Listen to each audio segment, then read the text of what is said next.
Stone Brothers production. Today I'm going to talk about 4 serial killers in Alabama, and this will be a video series in each state starting in alphabetical order A through Z. Number 1. Daniel Siebert. He was a trouble kid when he was young with drugs and a few other crimes.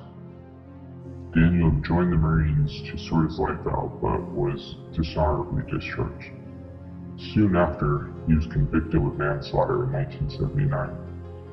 After Siebert was released, he changed his name and moved around a lot. Siebert dated a student and murdered her and her 2 kids on February 1986, with his choice of method was stabbing and strangulation. Soon after, he went on the run, but was soon caught 6 months later and confessed to these heinous crimes. He also confessed about multiple murders in California and New Jersey. He confessed to 9 to 12 murders and was convicted on the 3 murders in Alabama and was sentenced to death. Hours before his execution date, he said his cancer medicine wouldn't react well to lethal injection, and they stopped the original execution date. But Siebert died soon after of cancer while being on death row. Number 2. Rhonda Belle Martin. Martin was a waitress in Alabama and had a greedy, sadistic mind who her murders in the early to mid-1900s. She poisoned her family one by one, killing most of them for insurance money. She tried poisoning her 5th husband, who became paraplegic after taking the poison, which a 4th husband prior was his son, and they dated 5 months after the father's death.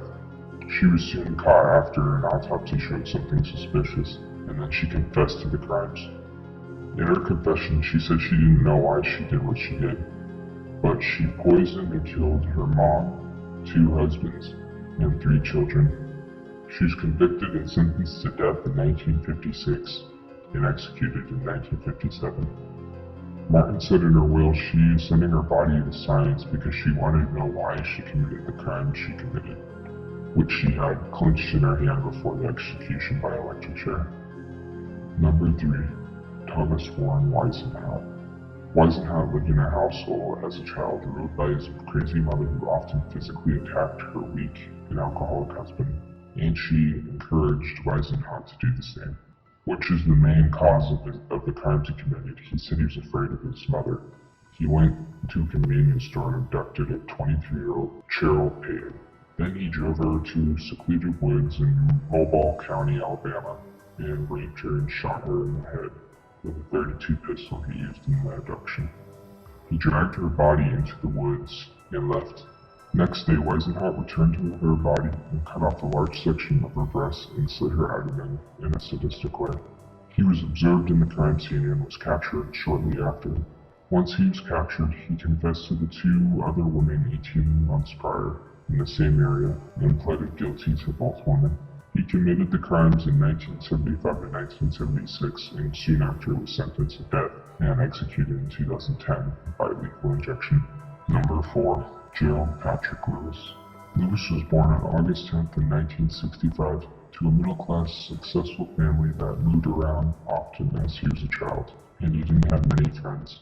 He was a trouble kid because of it, and was obsessed with fire and animal torture. He committed 6 murders but confessed to more in a news article. Kathleen Bracken was the murderer that got him caught.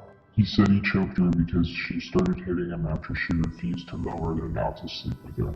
Then she passed out naked on the bed, and then he got on top of her as she was waking up and punched her in the face hard.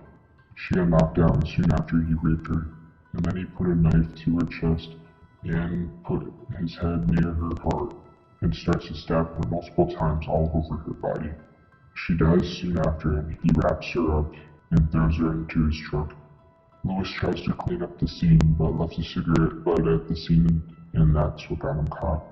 Lewis committed crimes from 1987 to 1998 before being caught shortly after his last murder. He was sentenced to death in Alabama and Georgia for multiple murders.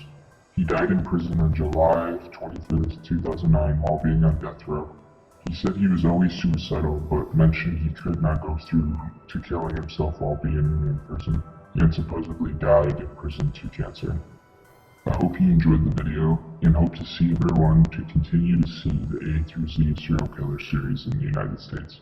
As for an update, I will be doing tutorial video series as well on Autodesk Maya, which will be under playlists under my channel. Subscribe and thumbs up the video if you wish, and I would greatly appreciate it. I hope you all have a great day.